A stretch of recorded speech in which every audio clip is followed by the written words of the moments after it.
So if there's one thing that I like doing is criticizing things. I'm all for criticizing and saying this thing could change or do better, which leads me to this article by CBR, which I believe is comic book. I'm not sure what the R stands for. They make these kind of articles the most. 5 things that something needs to happen, and then 5 things of the opposite manner. So like 5 reasons why it's great to be a master and 5 reasons why it's not.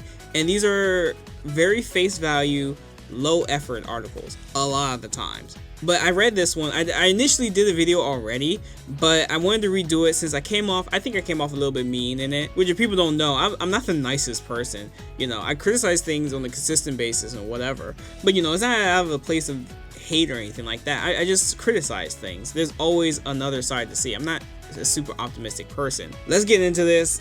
This is quite a doozy. I feel like fans of the Fate franchise always have an uphill battle with the franchise itself, as it's never going to really change in the manner they want it to. It's getting more and more popular, so it's gaining this bigger crowd of people, but the appeal has always been very targeted. So let's start off. In recent years, the Fate franchise has become one of Japan's largest multimedia franchises, despite the franchise beginning in 2004 with Fate Stay Night. The franchise has recently seen an explosion in popularity thanks to the 2015 mobile game Fate Grand Order. This newfound popularity has led the Fate franchise to expand through several new spin-offs in recent years. Now, this article is going to talk about what it should do in its next installment. What should the Fate series do in its next installment? Easily, this comes off as a person who mainly watches the anime, because there are so many spin-offs, so many all the time. And what do they mean by next installment? Because a Lost Belt can easily be the next installment. There's 11 hours of content in Anastasia alone. If you read through everything or just put it on auto. Just alone, story-wise, that's 11 hours of content. Whether you like it or not, it's still content. The Fate franchise's track record with spin-offs has been spotty. Some spin-offs have been recognized as well thought out expansions of the original series, and other are simple cash-ins. This article will explore what the next Fate installment should do and avoid doing to be a good spin-off that answers common fan criticisms. Now again, this seems like a person who's talking solely about anime. If you don't know, most, if not, I'm going to say 98% of the Fate stuff that comes out is visual novel or light novel. Most. The animes, all of the animes I think, except Carnival Phantasm, are adaptations of one of those works. I think there's mangas too, but I'm pretty sure Apocrypha is a light novel. If I'm wrong, I'll correct myself right here. So you have a series that's mainly light novels and stuff like that. This excludes, in here itself, it excludes mentioning anything in detail about Strange Fake or Requiem. 2 of the newest light novels to come out. Okay, number 10, do have a visible LGBTQ representation. This is pandering, and you shouldn't ask for a series or anyone or any creator to have representation, because at the end of the day, when you just make something for the sake of representation, it ends up being bad. If a gay character comes out and they're taking their time to make the character, then great. They'll probably be a good character, or by the standards of the Fate series at least. But I always feel when I see this kind of thing, it kind of irks me. I'm African American, so a lot of the times when I draw characters, I've been confronted too. Like people, like in someone in my face has been like, you should draw a black character because you're black. You know, you have to represent. I'm like, no, I want to draw what I want to draw. I want to write what I want to write. Now again, this is kind of more personal to me, just hearing the word representation. The Fate franchise, like another notable Japanese franchise, has a ton of unconfirmed. I'm just going to put subtext because I always mess up saying that. This has been rather present in the beginning with Ren and Sabre's relationship with Stay Night. It was seen more recently in Gilgamesh and Kindu's bromance and Grand Order. Absolutely. Look how they mention Grand Order as Babylonia, the anime. This is a concurrent thing. How they don't talk about any details about Grand Order or anything like that. This seems like it comes off as a person who kind of went through Grand Order but didn't absorb any of the information or the content that was in it, and they watched the animes because animes are easier to get into than a game that has campaigns that last 10 hours long. Going forward, it's important for the franchise to turn its LGBTQ subtext into actual representation. It's not important for the series to do that. I'm sorry if you feel it is important, but I'm saying it's not important since the series has been successful without it. This can be done in many ways. A gender-bending survey can discuss issues with gender identity, even utilize a servant based on an LGBTQ individual. Again, this is an important part about writing articles. This is why I call these articles lazy and face value, because they didn't list a single person they could have chosen. So you want representation, yet you can't give an example. And that's the biggest issue. People want things, but they can't explain why they want it, have stronger evidence on why it should be the way they think it should be. Recipe number 9, don't reuse Sabre's character design. Very true. I guess I agree. The common criticism of the Fate franchise's tendency to introduce characters that look like Sabre from Stay Night. And then they mentioned the Lori Melio case files, anime only again. They're talking about the anime. Not talking about any other material. They're not talking about the light novels, nothing.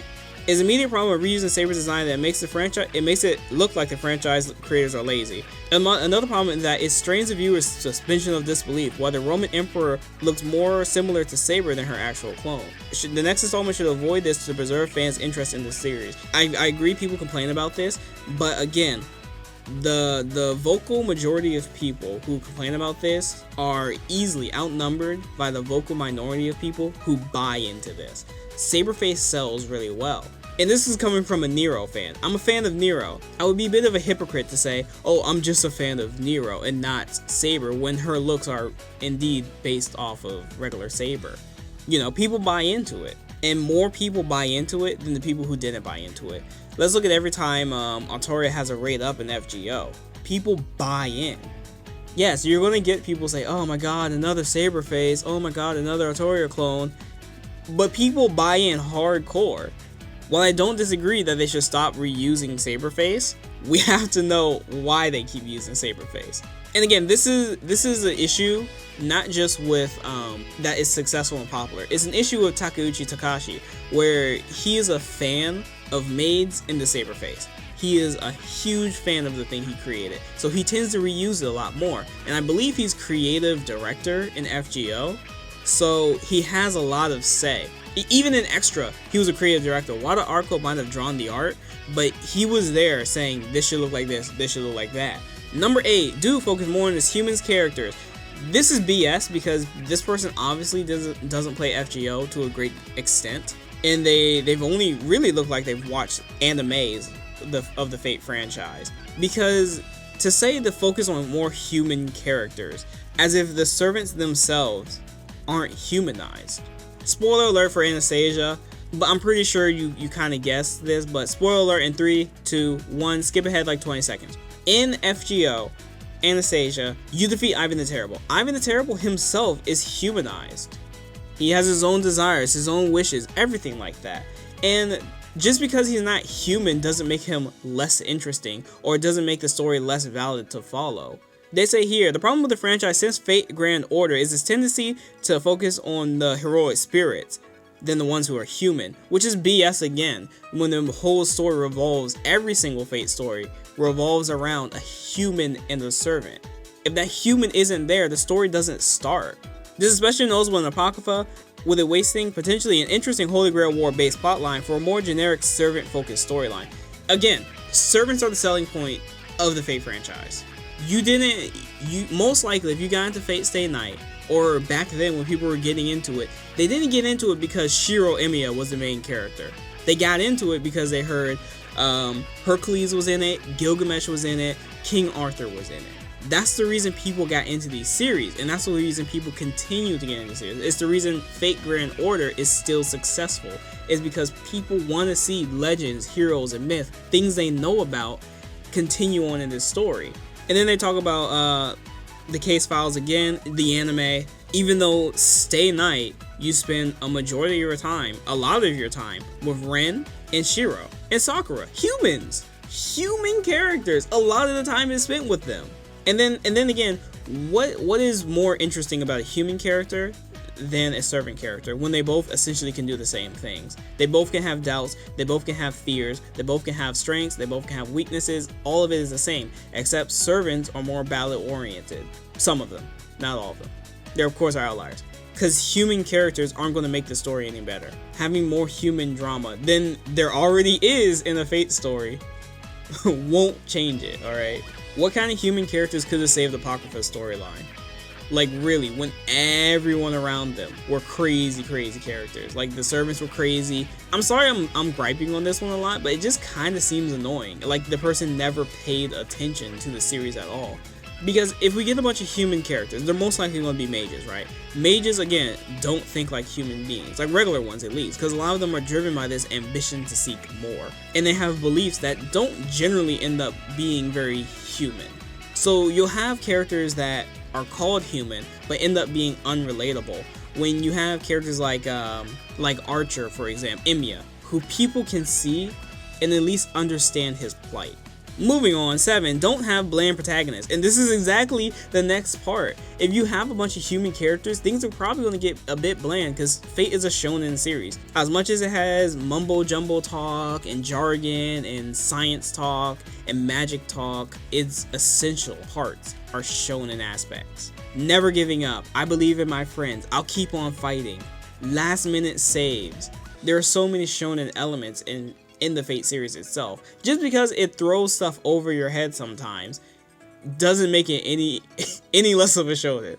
And it's these characters too from Apocrypha, these two human characters, the girl in the wheelchair and her brother, that I didn't like in Apocrypha. Yeah, people don't like Sieg, but I didn't like these characters either.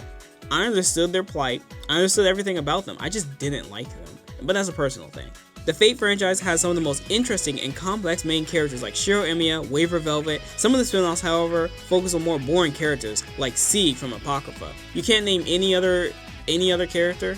A lot of people didn't like Sieg. I'm going to agree with that. I didn't like Sieg either. I liked him near the end, but I mean, that's where he became more of a servant, right? And he was doing more cool action stuff, which is the blood of the series, by the way. I'm just saying. The problem with the series having bland main characters is an issue with the entertainment industry at large. Okay. It is a noticeable problem in the Fate franchise, as having a few interesting main characters make the boring ones stand out more. The franchise's next installment needs to ensure that its main characters are interesting to keep the viewers interested. I don't even know what that means, because that's 100% subjective. I want you to tell me, in the comments, what are the most boring characters to you in the Fate franchise, and what are the most interesting characters to you in the Fate franchise? Leave it down in the comments. I really want to know which ones you think are.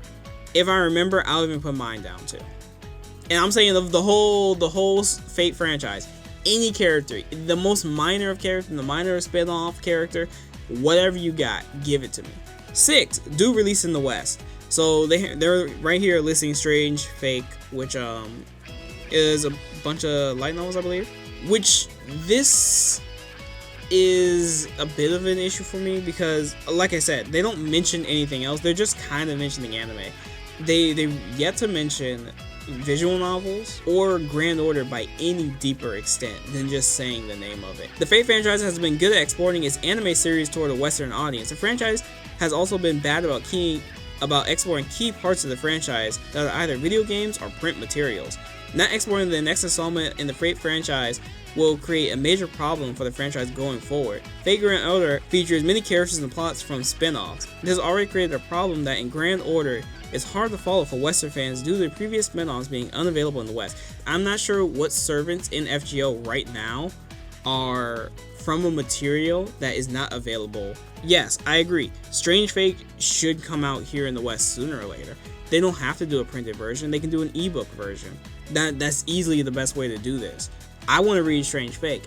Like I mentioned earlier on my Requiem video, I'm going to read Fate Requiem. I have translated chapters. Like, yeah, we're missing FGO Arcade, but then again, arcade machines just aren't a thing here, so until a port happens, we probably won't see it at all. 5, don't have an unmanageable large cast. So here again, once again, Apocrypha stuff. They seem to just not like Apocrypha, which is fine. It's shaky at best for a lot of people. Another main problem with the Fate franchise is that some of the spin-offs have way too many characters for their length. Apocrypha is a good example of a series having 24 major characters. This massive cast size often leads to many characters in these spin-offs coming off as less fleshed out as they should be. Any future Fate installment should be aware of the issue and finding the right balance between cast size and length of story. This problem of cast size can be avoided in future installments by either keeping the main conflict smaller like Fate Stay Night, or taking its time like in Fate Strange Fate.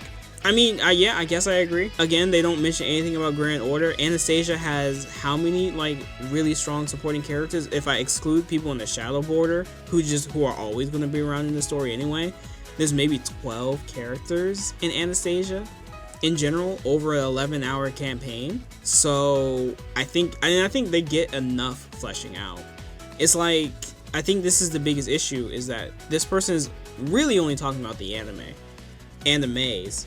Why would you listen to an article about a person who writes this, who seems to have just looked up people on Reddit's, most common gripes and stuff like that, gripes and wishes, when you should probably look towards someone who has a better knowledge of the series, who can actually explain things to you. This guy doesn't explain anything. It's just a top 10 list. But even then, it seems like their knowledge is very limited. Like in Apocrypha, right? I really wanted Mordred to have more scenes. She's a fan favorite. People love Mordred. I like her too. And did Apocrypha really have 24 major characters? That doesn't sound right. Let's see, number 4, do leave some service identities a mystery. I am gonna give this a hard no, just because from a corporate standpoint, like selling the character is kind of important. And at this point, most people buy into Fate or anything in the franchise because of a character. It's the most successful version of, oh, here's a thing buy into it. I was talking about this in my Harbingers video, how they have characters like Nightingale and I remember seeing Nightingale. Oh, and Jeanne d'Arc. But in Harbingers, they simply use the names of the characters to hopefully sell it to you.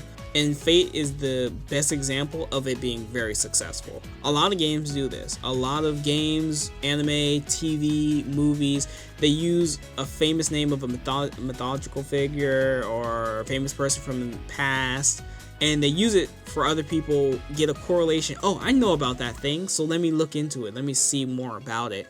That's the only reason I think they won't cover names or hide names and stuff like that. Again, you can read this paragraph for yourself. It's been on here for a while now. They fail to mention anything of Epic of Remnant here. Nothing of Epic of Remnant is stated at all.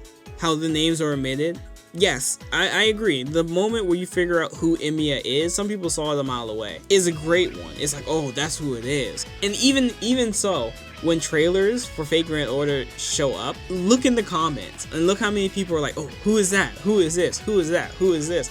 And then by the time the banner comes out, they're like, yeah, I was right. People still do this in different ways now.